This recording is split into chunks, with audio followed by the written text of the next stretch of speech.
레위기 12장을 통해서 출산규례라는 제목으로 말씀을 전하겠습니다. 레위기 12장은 여인의 출산규례에 대하여 말씀하고 있는데요. 아침에 우리가 보았던 13장, 14장에 비해서는 굉장히 짧은 구절을 가지고 있습니다. 레위기는 어떤 책인가? 라는 사실입니다. 레위기는 바로 내가 거룩하니 너희도 거룩하라 하시는 이 말씀을 하고 있는 것이 바로 레위기죠. 즉 레위기는 우리로 하여금 구별된, 선별된 삶을 살도록 하는 것이 바로 레위기입니다. 성도란 무엇인가 하면 성스러운 무리입니다. 즉 거룩하게 구별된 성스러운 거룩한 사람들, 이게 바로 성도죠. 그래서 성도는 예수님을 믿는 순간부터 우리가 성도가 됩니다. 즉 예수님을 믿는 그 순간부터 우리는 이 세상 사람이 아니라는 뜻입니다. 그래서 우리는 이 세상 사람들과는 완전히 다른 가치관을 가지고 있어야 됩니다. 완전히 다른 가치관, 완전히 다른 세계관을 가져야 되는데 이것이 바로 성도라는 것입니다. 세상 사람들의 가치관이란 뻔하죠. 세상의 물질이 그들의 가치관이 전부죠. 세상의 권세, 세상의 쾌락, 이것이 그들의 가치관의 전부입니다. 그 이상 아무것도 없습니다. 그러나 성도는 그렇지 않습니다. 이 세상 사람들이 가지고 있는 그 가치관이 우리 성도의 가치관이 되어서는 절대로 안 된다는 사실입니다. 우리는 완전히 다르게 살아야 됩니다. 즉 우리의 가치관은 하늘나라가 되어야 됩니다. 저 하늘나라 영원한 천국이 우리의 가치관이며 저 천국에서의 우리 주님을 만나서 주님과 함께 영생을 살 것이 바로 우리의 가치관인 것입니다. 그러므로 그런 가치관을 가진 우리 성도들은 이 세상의 것에 대해서 절대로 연연해서는 안 되고 세상을 완전히 떠나는 삶을 살아야 된다는 것이 성도의 가치관인 것입니다. 그 이야기를 지금 하고 있는 것이 12장입니다. 12장을 같이 보면서 하나님께서 오늘 여인들의 출산규례에 대해서 무슨 말씀을 하시는지 같이 보도록 하겠습니다. 여호와께서 모세에게 일러 가라사대 이스라엘 자손에 구하여 이르라 여인이 잉태하여 남자를 낳으면 그는 7일 동안 부정하리니 곧 경도할 때와 같이 부정할 것이며 1, 2절에 우리 주님께서는 여인들이 출산할 때의 규례에 대해서 말하고 있는데 7일 동안 부정할 것이다 라고 말하고 있으며 그 다음에 3절에는 그리고 4절에는 보면은 그 여인은 오히려 33일을 지나야 사내일이 깨끗하니 정결케 되는 기한이 차기 전에는 이런 말이 나오고 있죠. 부정과 깨끗함과 정결함이 교차해서 나오고 있습니다. 그래서 이 출산이 이렇게 어떻게 보면은 굉장히 부정한 것인가 라는 생각을 할 수가 있습니다. 전혀 그렇지 않습니다. 피상적으로 보면 출산이 굉장히 부정한 사건처럼 보일 수 있으나 사실 깊이 이렇게 내다보면 이 출산이야말로 가장 신성한 생명의 사건이요. 가장 하나님께서 또한 신성하게 보고 축복된 사건으로 보는 것이 바로 출산입니다. 창세기 1장 28절에도 하나님께서 처음으로 아담과 하와에게 복을 줄 때 이렇게 말합니다. 하나님이 그들에게 복을 주시며 그들에게 이르시되 생육하고 번성하며 땅에 충만하라 땅을 정복하라 바다의 물고기와 하늘의 새와 땅에 움직이는 모든 생물을 다스리라 그랬습니다. 그들에게 복을 주시며 이르시되 생육하고 번성하라 즉 출산하라는 것이죠. 자녀를 많이 낳아라 이것이 바로 복이다 라고 말을 하고 있는 것입니다. 시편 127편 3절과 5절에도 말씀하시기를 자식들은 여호와의 기업이요 태의 열매는 그의 상급이로다. 젊은 자의 자식은 장사의 수중의 화살 같으니 이것이 그의 화살통에 가득한 자는 복되도다 그랬습니다. 자녀가 많은 사람이 복되도다. 우리나라에도 자녀가 많은 것을 다복하다 그렇게 말을 하죠. 하나님은 자녀를 기업이다, 상급이다, 다복하다 라고 말씀하시는 것입니다. 자녀가 태어나면 그 가정에 확실히 축복인 것입니다. 그래서 아브라함은 이삭을 낳았을 때 그의 이름을 웃음이다, 이삭이다 라고 지었습니다. 자, 그것은 고대에 자녀를 기뻐하며 받았다는 그 신앙을 그대로 보여주고 있습니다. 고대의 관습을 그대로 보여줍니다. 참으로 출산은 하나님의 축복이요. 지금 12장에도 언뜻 보면 부정한 것처럼 보일지 몰라도 출산이 그렇지 않습니다. 자세히 보면 출생 그 자체를 부정하게 보는 것이 절대로 아니고 출산할 때에 피를 흘리는 것, 산혈, 이거를 부정하게 보는 것입니다. 왜 산혈을 부정하게 보는가 하면 산혈은 건강을 해칩니다. 피를 많이 흘리면 건강이 깨어지는 것이죠. 피를 많이 흘리면 곧 죽음으로 이어집니다. 그래서 건강의 해침과 죽음으로 이어지기 때문에 그래서 하나님이 부정하다라고 말을 한 것입니다. 그리고 이렇게 부정하다라고 말을 하면서 하나님은 여인들을 7일 동안 부정하니까 일체 다른 사람을 만나지 마라, 외부인을 절대로 만나지 말라라고 말을 했는데, 즉 이 말은 부정하다고 말을 함으로써 다른 사람이 거기에 접근하지 못하도록 막은 조치입니다. 즉 그 출산한 여인을 외부의 감염으로부터 보호하기 위한 조치였죠. 하나님은 이렇게 그 여인을 보호하고 또 여인들로 하여금 그 해산한 여인의 그 몸이 보호받고 회복되게 하기 위한 그 기간을 주기 위해서 이렇게 부정하다라고 말을 함으로써 외부의 접촉을 일체 막았던 것입니다. 그래서 하나님의 따뜻한 사랑과 배려와 보호에 조처했던 것이죠. 그리고 33일을 지나야 산일이 깨끗하다해서 도합 40일입니다. 33일 더하기 7일 하면 40일이 나오죠. 40일 동안 정결케 되는 기한을 딱 주어서 그 기간에는 아무도 외부인들이 여인에게 가까이 가지 못하도록 조처를 했습니다. 이렇게 함으로써 해산한 여인이 몸을 충분히 보호받고 그리고 회복될 수 있는 기간을 주는 것입니다. 자, 이 40일은 언제나 우리에게 그 성경에서는 연단의 기간이요, 그리고 회복의 기간이며 하나님과 동행하는 기간으로 늘 설정해 놓고 있는 것을 볼 수가 있죠.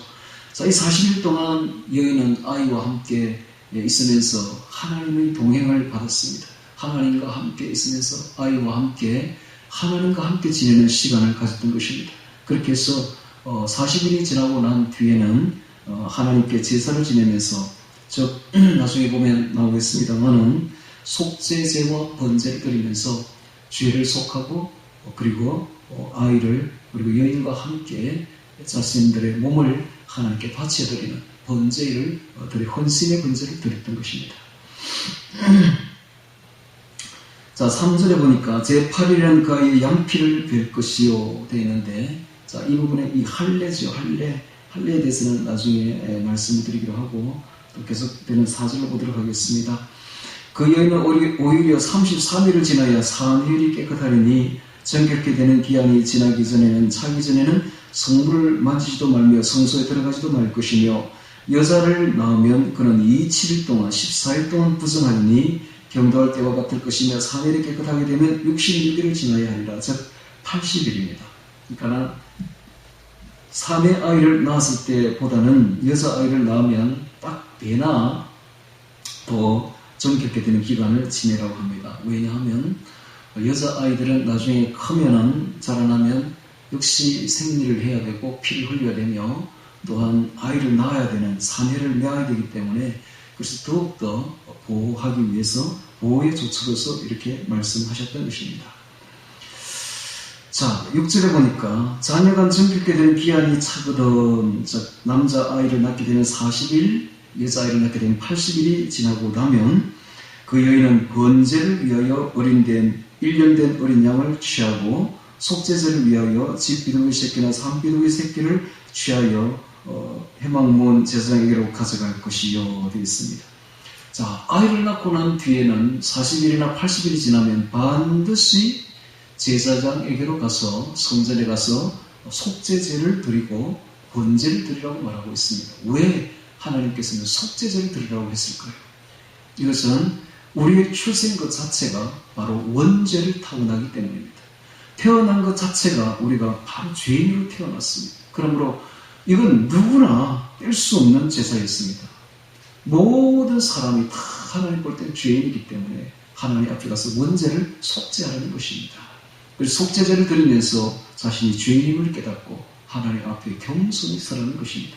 그 다음에 번제를 드리라고 말하고 있습니다. 이것이 굉장히 중요한데요. 하나님 앞에 태어난 모든 인생은 하나님 앞에 바쳐져야 된다는 것입니다. 헌신된 삶을 살아야 된다는 것입니다. 이것이 특징입니다. 그래서 우리 모든 사람들은 사실상 태어남과 동시에 하나님 앞에 거룩하게 구별되어 바쳐져야 되는 것입니다. 그래서 완전히 구별된 삶을 살아라, 하나님께 바쳐진 삶을 살아라 하는 것이 출산규례라는 사실입니다. 이것이 나중에 할례하고 그대로 연결됩니다. 자, 다시 또 7절에 보겠습니다.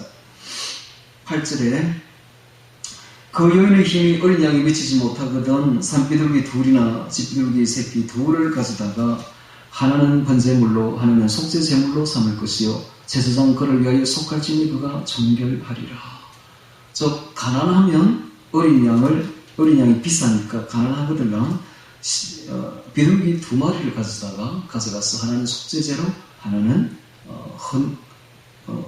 헌신을 뜻하는 바로 번제로 드리라고 말을 하고 있습니다. 이렇게 해서 누구도 이 제사를 빠짐없이 드리라는 것입니다. 즉 모든 태어난 사람은 하나님 앞에 반드시 속죄제를 드려야 되며 모든 태어난 사람은 하나님 앞에 반드시 헌신해야 된다, 번제를 드려야 된다라고 말씀하고 있습니다. 자, 그리고 이제 3절에 다시 봅니다. 제8일에는 그 아이의 양피를 뺄 것이요 되어 있습니다. 자, 8째 날은 아까도 아침에 우리가 보았다시피 8이라는 숫자가 새날을 뜻합니다. 새로운 날이다, 새 출발이다. 그 새 출발의 날을 뜻하는 8째 날에는 그 남자아이의 포피를 베어야 했습니다. 즉 할례지요. 출산규례와 함께 할례 규례를 함께 기록하고 있습니다. 이 할례는 무엇을 뜻하는가 하는 사실입니다. 할례가 8일째에 해야 된다는 것은 의학적으로도 증명이 됐는데 굉장히 회복이 빠르고 또한 피가 출혈이 가장 적은 때가 바로 8일째라고 말합니다. 그래서 이 할례를 반드시 하도록 유대인들은 이렇게 했는데요. 자, 할례를 남자들이 하게 되면 여자에게도 굉장히 위생적으로 좋다고 합니다. 그래서 세계적으로 유대 여성들이 자궁암이 가장 발병률이 적다고 말을 하고 있죠. 그래서 반드시 위생적으로도 남자들은 이 할례를 해야 되는데 이 할례는 유대인들에게 육체적인 할례였지만 신약에 들어오면서 이것은 마음의 할례를 더 강조하고 있습니다. 골로새서 2장 11절에 말씀하시기를 너희가 손으로 하지 아니한 할례를 받았으니 곧 육적 몸을 벗는 것이요 그리스도의 할례니라. 육적 몸을 벗는 것이요 그리스도의 할례니라 라고 말함으로써 우리가 예수님 안에서 예수님을 믿고 예수님에 속하는 순간 바로 마음의 할례를 받는다는 것, 즉 예수님께 하나님께 속한 자가 된다는 것을 말하고 있습니다. 즉 산모와 아이들은 하나님 앞에 구별된 존재로 살아야 된다는 것을 말씀하고 있는 것입니다. 자, 이것이 굉장히 중요합니다. 즉 하나님께서 지금 출산규례를 이야기하면서 구별된 존재를 이야기를 하고 있는 것입니다. 즉 번제를 드리는 것도 구별된 존재입니다. 하나님 앞에 헌신된 존재요, 할례를 하는 것도 구별된 존재를 지금 바치라는 것을 말씀하고 있습니다. 이것이 바로 지켜줘야 됩니다. 이게 바로 성도입니다. 성도는 구별된 자라는 뜻이죠. 성스러운 존재, 이 세상과 완전히 구별된 존재. 오늘날 기독교의 가장 큰 문제는 기독교인과 불신자 간에 구별이 없다는 것이 가장 큰 문제입니다. 기독교인들의 가치관이 세상 사람들의 가치관과 전혀 다를 바가 없다는 것이죠. 세상 사람들이 추구하는 것을 기독교인들도 그대로 추구한다는데 이게 문제가 있는 것입니다. 이것이 바로 레위기가 말하는 가장 큰 주제이기도 합니다. 오늘 우리가 똑같이 산다면 구별됨이 없다면 도대체가 그리스도인의 매력이라고는 하나도 없는 것입니다. 그리스도인의 매력은 완전히 다른 면이 있어야 돼요. 세상 사람들과 가치관이 달라야 됩니다. 세상 사람들은 세상의 물질과 쾌락과 권력을 추구한다면 그리스도인들은 그것을 연연해 하지 말아야 됩니다. 그 작은 것에 연연해 하지 말고 하늘나라를 추구하는 그런 아름다운 것이 있어야 된다는 사실입니다. 이것을 지금 이야기하고 있는 것입니다.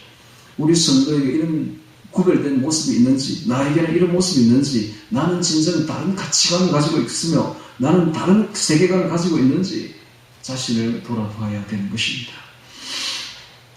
구별된 삶의 모습이 보이지 않는다면, 믿는 사람과 다를 바가 없다면 전혀 빛과 소금의 역할을 감당하지 못할 것입니다. 어떻게 우리가 그들에게 빛을 비출 수가 있습니까? 어떻게 그들에게 소금의 역할을 감당할 수 있겠습니까? 어저께도 차를 타고 가면서 앞에 있는 그 목사님이